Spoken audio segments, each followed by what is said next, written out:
एक छोटे से गांव में निर्मला और उसका बेटा सुदर्शन और बेटी सुनैना रहते थे। निर्मला घर में एक सिलाई मशीन से लोगों के कपड़े सीने का काम करती थी। बेटी भी घर के और सिलाई के काम में भी मदद करती थी। हालत ने उनके जिंदगी की कथरी को कई जगह से इस तरह फाड़ दिया था कि निर्मला जीने के साथ साथ उसे सीने का ही काम करती रही, लेकिन पूरी तरह से कभी नहीं सिल पाई। गरीबी का दानव उनके लिए अभिशाप बन गया था। माँ, मुझे एक नई घड़ी चाहिए। बेटा, अब सब्र कर, घर में ज्यादा पैसे नहीं है, कुछ सिलाई के पैसे आने वाले हैं, आ जाने दे, कुछ रुपया तुझे दे दूंगी और तू नई घड़ी खरीद लेना। उसका बेटा सुदर्शन बड़ा हो चुका था, लेकिन नई उम्र के नशे में उसे माँ की मजबूरियां दिखाई नहीं पड़ती थी। वो अपनी मस्ती में चूर रहता था।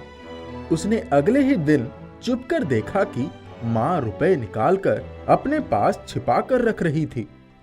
बस फिर क्या था, वो तपाक से माँ के सामने खड़ा हो गया। माँ, तुम तो कह रही थी घर में ज्यादा पैसे नहीं है, अभी जो बक्से से रुपए निकाले वो कहाँ से आए? वे अलग रुपया है बेटा। क्या वो दूसरों के हैं? नहीं, वो हमारा ही है। हाँ, मेरे लिए घड़ी की बात आई तो कह रही थी पैसे नहीं है। मैं सब समझता हूँ। बेटा, इन पैसों को मैंने अलग जरूरत से रखा है, मेरी बात तो समझो। मैं सब कुछ समझ गया, अब मुझे कुछ समझने की जरूरत नहीं है। सुदर्शन गुस्से से घर से बाहर जाने लगा। बेटा, बेटा रुक जा बेटा, बेटा। सुदर्शन रुका नहीं, चला गया। निर्मला भारी मन से उठी और चलकर साहूकार के घर पहुंच गई। ये लीजिए सेठ जी, आपके ब्याज के रुपए, मूल चुकाने के लिए थोड़ा तो वक्त दीजिए। अगले महीने पूरे रुपए लौटा देना, वरना ठीक नहीं होगा। तुमने 3 वर्ष पहले पति के इलाज के लिए रुपए लिए थे, अब मुझे अपने पूरे रुपए चाहिए। सेठ जी, मैं पूरी कोशिश करूंगी। एक दिन निर्मला ने बक्सा खोला तो सुदर्शन फिर से आकर छुपकर देखने लगा। माँ ने बहुत सारे रुपए गिने और रख दिए। सुदर्शन चौंक गया। निर्मला घर पहुंची और कपड़े सीने लगी। उसकी बेटी सुनैना भी उसकी मदद करने लगी। बेटी, अब दिवाली आ रही है, हमें दुगनी मेहनत करनी पड़ेगी।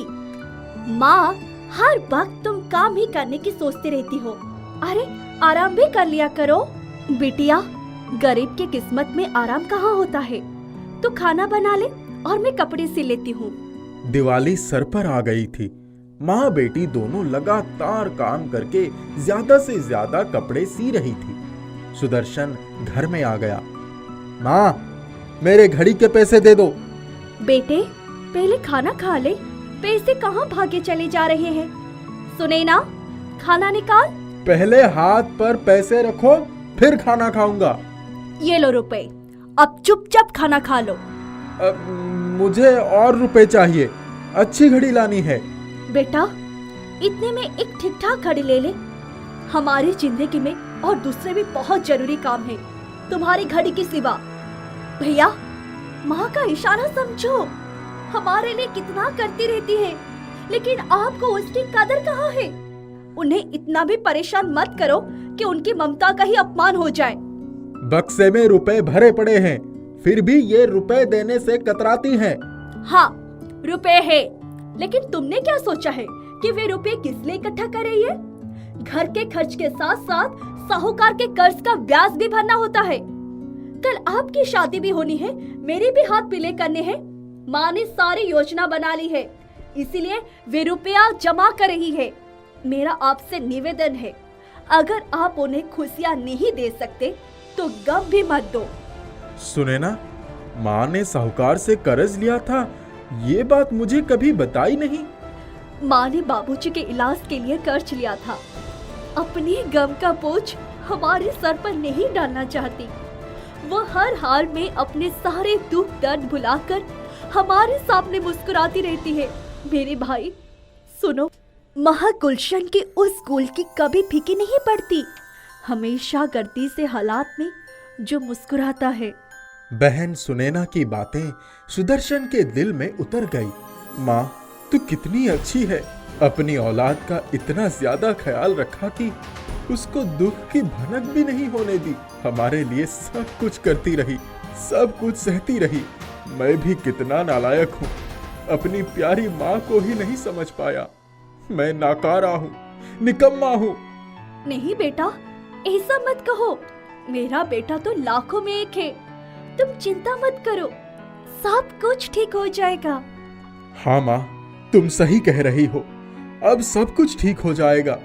माँ, कल मैं जरूरी काम से जाऊंगा, शाम तक लौटूंगा। किस काम से जाओगे, मुझे भी तो बता दो।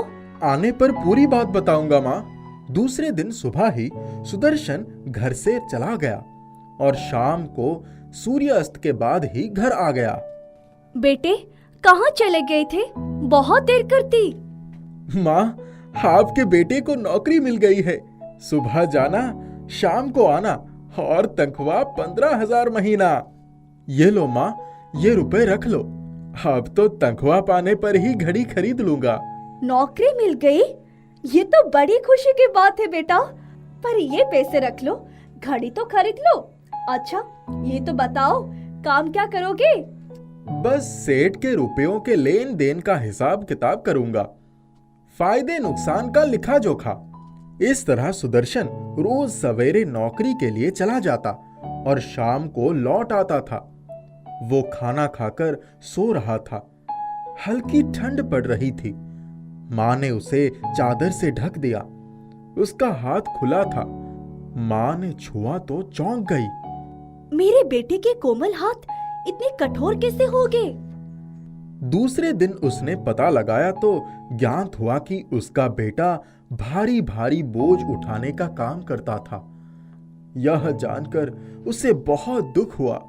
सुदर्शन के घर पर आने के बाद माँ ने पूछ लिया, बेटा, सच सच बता कि तू क्या काम करता है?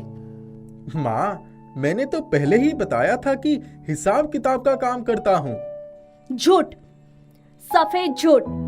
माँ से मत छुपाओ, सच सच बताओ। तुम्हारे हाथों की कठोरता ने सारी पोल खोल दी है। सुदर्शन ने सर झुका लिया। माँ, तुम एक औरत होकर सारे घर का बोझ उठाती हो, तो मैं एक मर्द होकर क्या इतनी भी नहीं कर सकता? माँ, अब मैं कमाऊंगा और तुम्हारे सपने पूरे करूंगा। अरे भैया, मैं तो बताना ही भूल गई कि आपकी एक चिट्ठी आई है। लिफाफा बंद है, मैंने वैसे ही रख दिया। अरे जल्दी से लेकर आ, मैं भी देखूं कि मुझे भी किसने चिट्ठी भेजी थी। अरे वाह, ये तो मेरे लिए नौकरी का बुलावा है। माँ, कल सवेरे ही मुझे जाना होगा। बड़ी खुशी की बात है बेटा। भगवान की कृपा और मेरी आशीर्वाद तुम्हारे साथ है। मेरा भी आशीर्वाद ले लेना भैया। हाँ हाँ, क्यों नहीं। तेरे आशीर्वाद के बिना तो मेरी नैया पार ही नहीं हो सकती। तीनों बहुत खुश हो गए। दूसरे दिन सुदर्शन माँ का आशीर्वाद लेकर नौकरी के लिए चला गया। एक अच्छे ऑफिस में उसे अच्छी नौकरी मिल गई। यह नौकरी उसे उसकी एक महिला मित्र, जो पहले कॉलेज में साथ में पढ़ती थी, उसकी सिफारिश पर मिली। सुदर्शन मिठाई लेकर घर पर आ गया। माँ, मुझे नौकरी मिल गई माँ। मेरी फ्रेंड चित्रा ने इसके लिए सिफारिश भी की थी, वो भी वही काम करती है। अब मैं घर की पूरी जिम्मेदारी उठाऊंगा। अपनी बहन के लिए एक अच्छा सा वर देखकर उसका विवाह करवाऊंगा। चित्रा ने भी मुझे बड़ी हिम्मत दी है माँ। भैया, लगता है कि चित्रा का चित्र आपके दिल में उतर गया है। माँ, सबसे पहले भैया का ही शहनाई बजवाएंगे। हाँ हाँ, सबसे पहले घर में बहू आएगी और उसके बाद ही मेरी प्यारी गुड़िया की डोली सज कर जाएगी। तुम दोनों की दुनिया आबाद हो जाए, मुझे इससे ज्यादा और क्या चाहिए। सुदर्शन नौकरी करके अच्छी कमाई करने लगा, पूरे घर की जिम्मेदारी संभालने लगा। उसने साहूकार का सारा कर्जा चुका दिया। उसकी शादी चित्रा के साथ हो गई। सुनैना की भी विवाह एक योग्य लड़के से तय हो गया था। अपनी औलाद की खुशियां देखकर माँ के चेहरे की खुशी चौगुनी हो चुकी थी।